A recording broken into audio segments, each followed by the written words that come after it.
Au fil des années, Canal+ a su se faire une solide réputation concernant les créations originales de son catalogue, notamment en matière de fiction.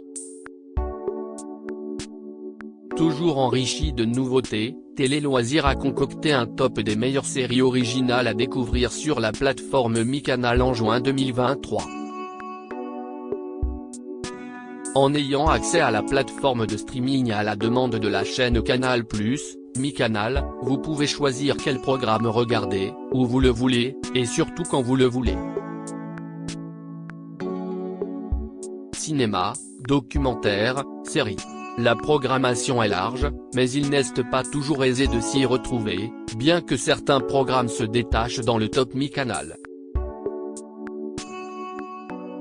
Qui ne cesse pas retrouver un beau jour à passer plus de 30 minutes sans exagérer, dans les méandres du catalogue d'une plateforme de streaming avant de faire un choix. Quelle perte de temps!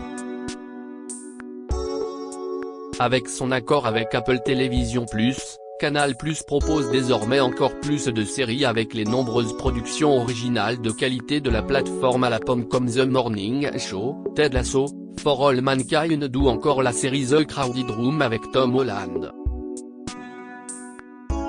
Afin de vous faciliter la vie, Télé Loisirs vous propose plusieurs tops, dont son top 20 des meilleures séries originales de Canal+ à découvrir sur la plateforme. Quelles sont les meilleures séries à voir sur Canal+ et MyCanal? Depuis de nombreuses années déjà, Canal+ s'est imposé comme un acteur incontournable en matière de séries françaises, proposant de nombreuses créations originales au fil des années. Certaines sont même devenues cultes comme Engrenage ou Le Bureau des légendes, et leur succès dépasse aujourd'hui nos frontières, avec des diffusions, voire des adaptations, à l'international. Voici les 20 meilleures séries à voir sur Canal+ et MyCanal, selon Télé Loisirs. Et si vous êtes plutôt à la recherche d'un long métrage, voici les meilleurs films à voir sur Canal+. Quelle série policière regarder en ce moment sur Canal+? B.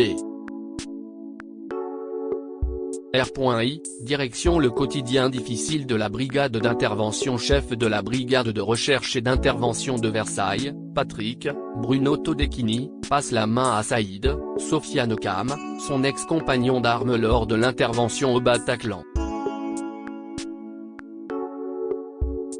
Désormais à la tête de cette équipe de jeunes flics, Saïd va devoir trouver sa place et éviter qu'une guerre des gangs n'éclate en plein Paris.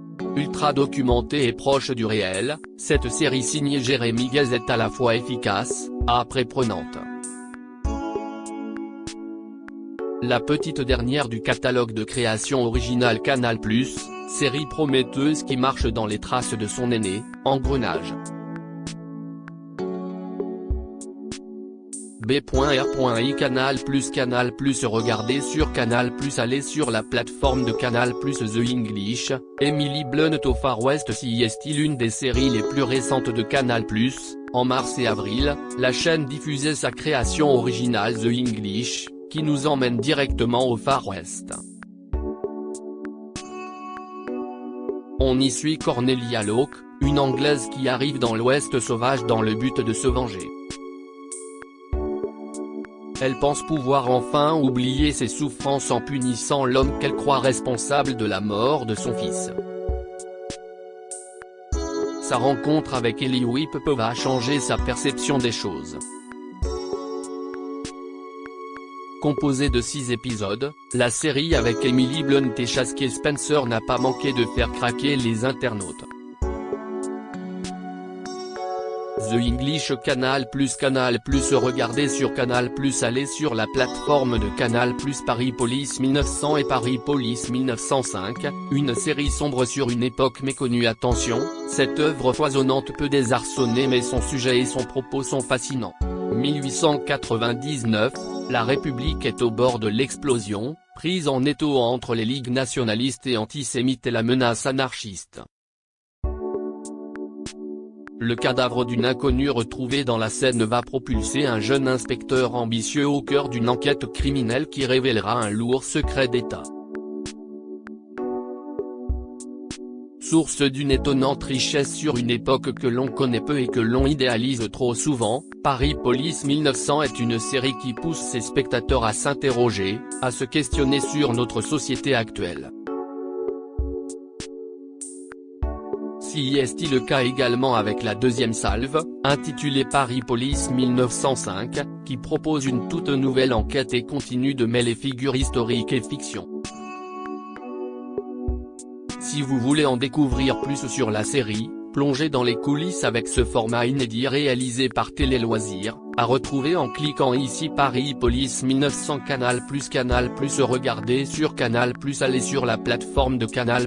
Django, un western moderne avec Mathias Schoenaerts, ce dernier né côté série originale mi-canal. Django revient sur l'histoire du personnage connu des fans de western, en lui apportant une touche de modernité, tout en respectant tous les codes du genre.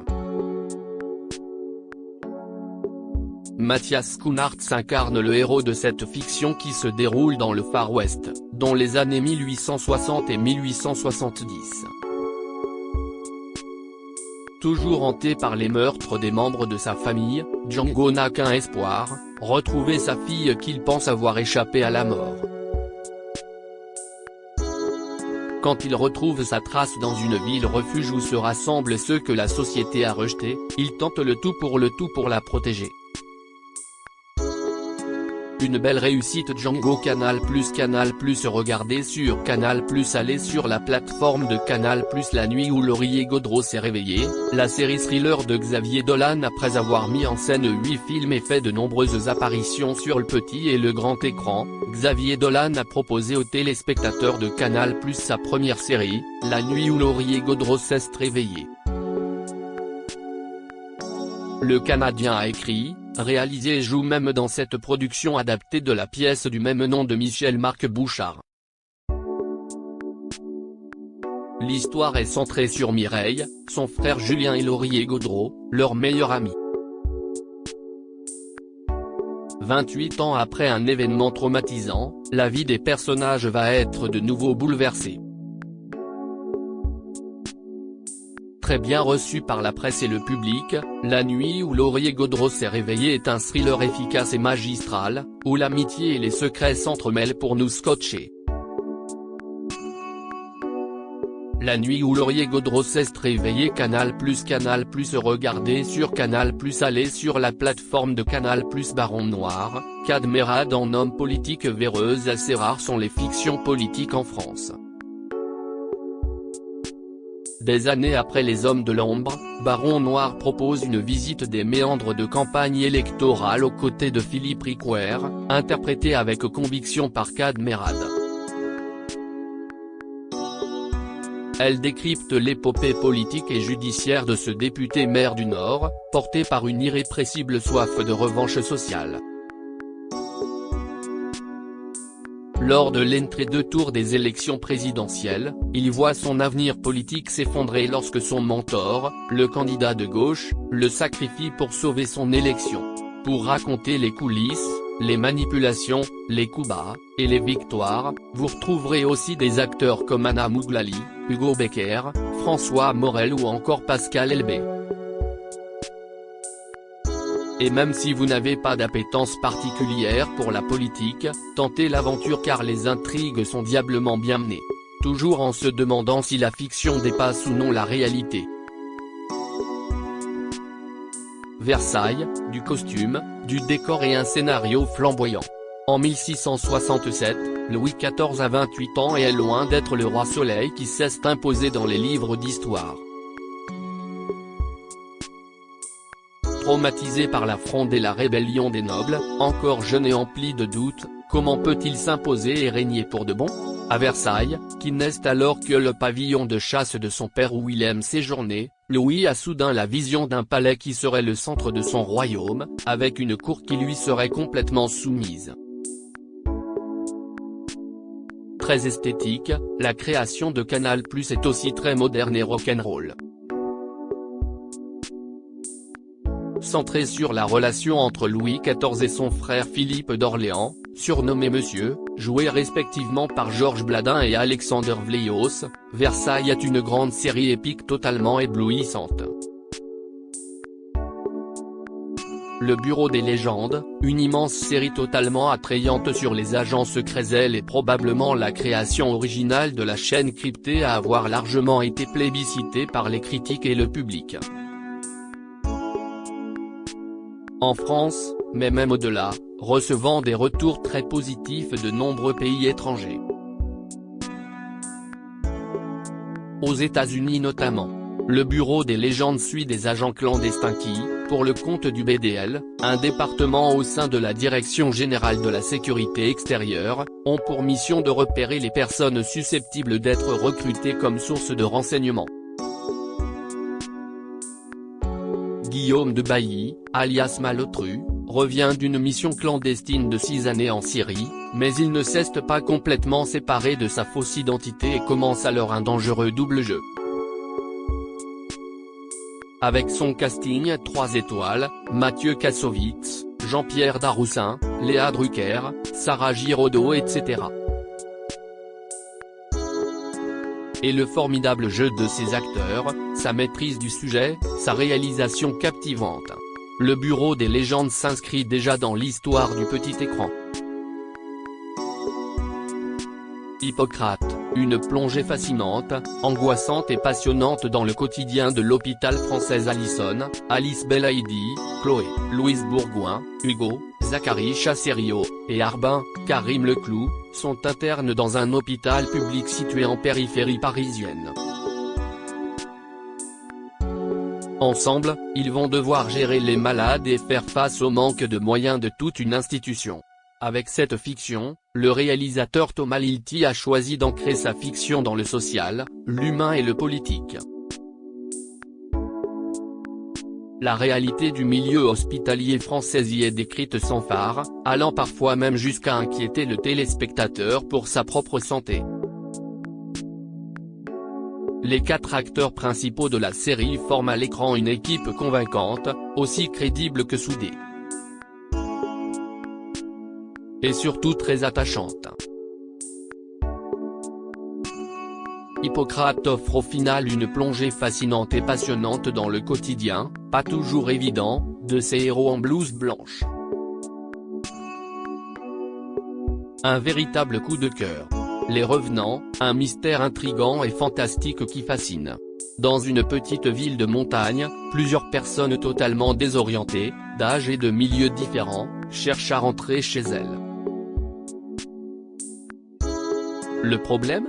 Elles sont mortes depuis plusieurs années. Mais comment vont-elles pouvoir reprendre une place qui n'existe plus ? Si la 2e saison est bien moins bonne que la première, la série Les Revenants vaut clairement le coup d'œil. Avec cette création française, le genre du fantastique a retrouvé des couleurs. La mise en scène et la réalisation sont épurées, le casting formidable, Clotilde M, Anne Consigny, Frédéric Pierrot, Céline Salette, Anna Girardot, Guillaume Gouix etc.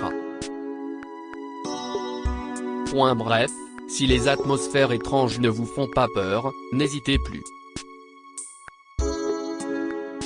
Engrenage, une série réaliste sur le système judiciaire lancée en 2005, la série Engrenage a réussi ce que beaucoup d'autres fictions françaises n'ont pas fait, cartonner dans le monde. Il faut dire que tous les éléments sont réunis pour en faire un succès. Forte de 8 saisons, elle décrit la vie du palais de justice de Paris à travers plusieurs personnages clés tels qu'un juge d'instruction, un capitaine de police ou encore une avocate.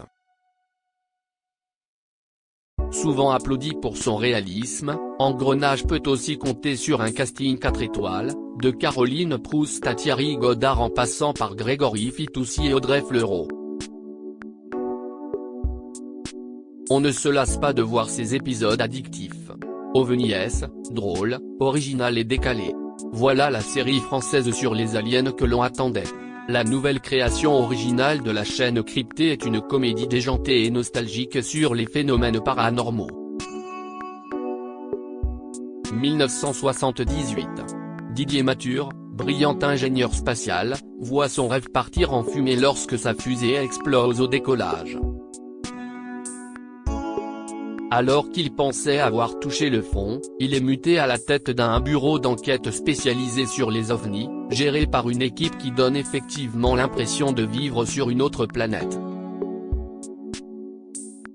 Sa mission, trouver des explications scientifiques aux apparitions de soucoupes volantes qui défraient la chronique.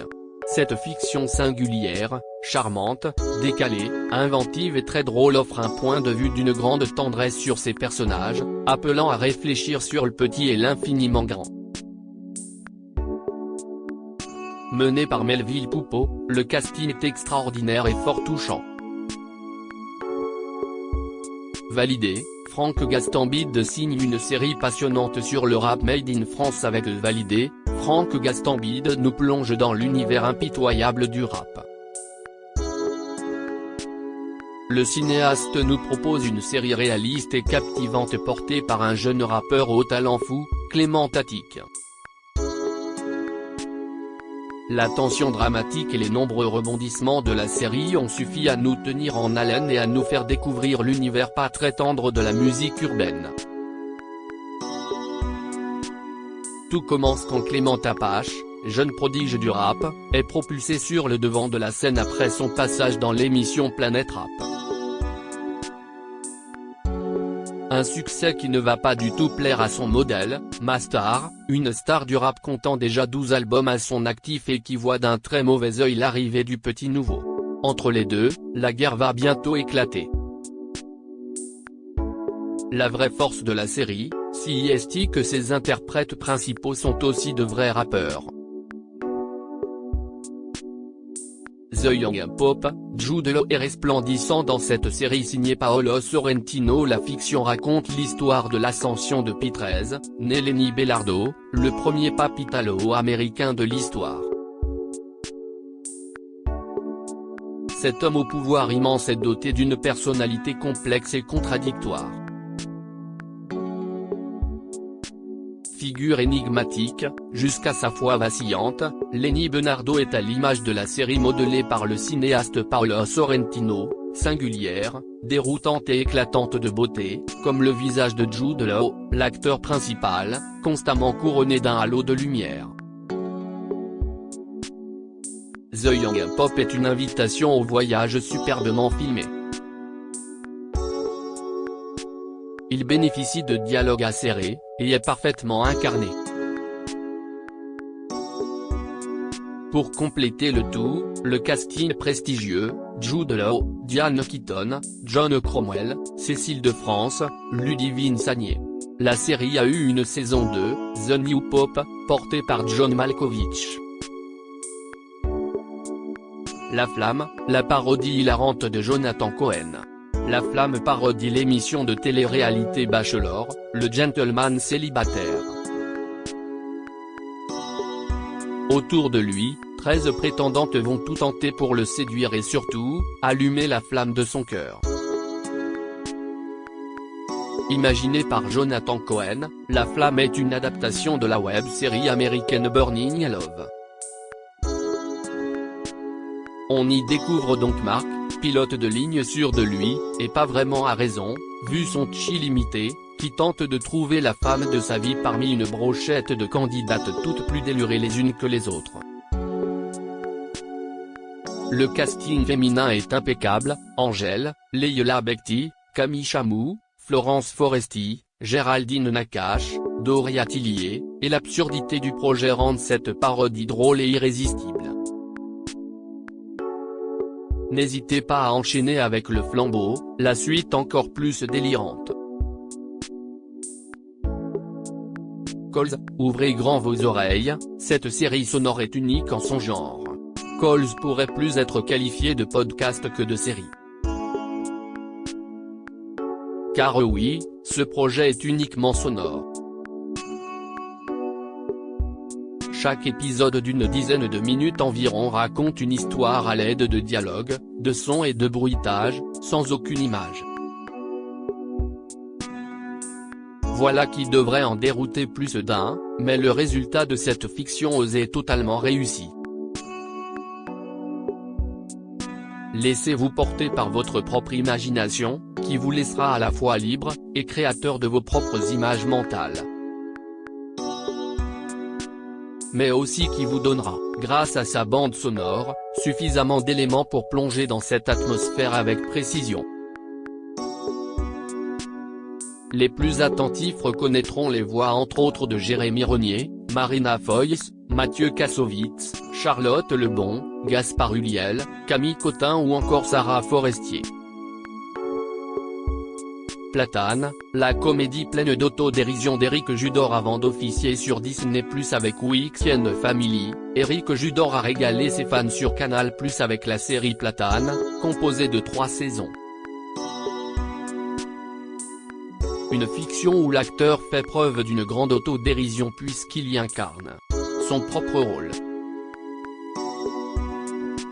Après un accident dans lequel il a heurté un platane, Éric sort du coma et tombe des nues. Il découvre que son compère Ramzy a continué la série H sans lui et est devenu une star.